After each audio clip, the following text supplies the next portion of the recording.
નમસ્તે ખેડૂત મિત્રો, આજે અમે આવી પહોંચ્યા છીએ દેગવડા ગામની અંદર પરસોત્તમભાઈ ગોંડલિયાની વાડીએ. પરસોત્તમભાઈએ આ વર્ષે નિગમ બીજ કંપનીનું કપાસનું પેકેટ એક વાવેલું છે. કપાસનું નામ છે મિત્રો સુરભી.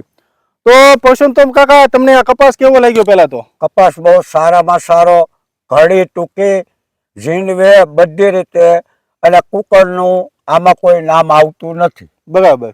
કુકર નથી આવતો, એમ ખર ઓછો છે. દવા આ વર્ષે મેં ઓછી જ છાંટેલી છે. આને 2 વાર દવા છાંટેલી. બરાબર.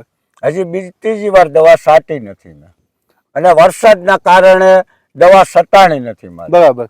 એટલે કપાસ બહુ સારામાં સારો છે. મારે 10 થેલીનું વાવેતર છે, એમાં સુરભી કપાસ છે, એ સર મીંડે હારામાં હારો છે. મારે બધા જ કરતા આ વેરાયટી સારી લાગી તમને? 10 કરતા મારે આ કપાસ સારો છે. આ તમે ક્યાંથી લાવ્યા હતા એક પેકેટ? તળાજા આવકા એગ્રોમાં, રમેશભાઈ દુકાને. રમેશભાઈ ખુશ છો ને? રમેશભાઈ પગાર આપ્યું હતું, વેરાયટી ખુશ છો? મને કે આ અખતરો કરો એમ, નવું બિયારણ છે, તમે વાવો એમ. અને મેં આ વર્ષે 1 થેલી કર્યું છે.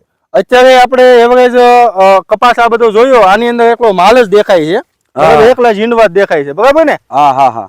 તો અંદાજે તમને આ વેરાયટી માંથી વીઘે કેટલું ઉત્પાદન આવશે એવું કેવું લાગે છે તમને? વીઘે જો આ સ્થિતિમાં રહે ને આમણામ રહે ને કુદરત જો તોફાન ન કરે, બરાબર, તો કમ સે કમ 35 મણ વીઘે ઉતરશે. વીઘે 35 મણ ઉતરશે. 35 મણ પાક્કો. બરાબર.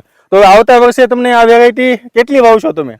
આવતા વર્ષે દર વર્ષે હું 10 થી 12 થેલીનું વાવેતર કરું, એમાં 70% મારે આ કરવાનું છે. 70% તમે સુરભી વાવશો? સુરભી વાવવાનું. ખુશ છો ને? ખુશ ખુશ. ખૂબ ખૂબ ધન્યવાદ ખેડૂત મિત્રો.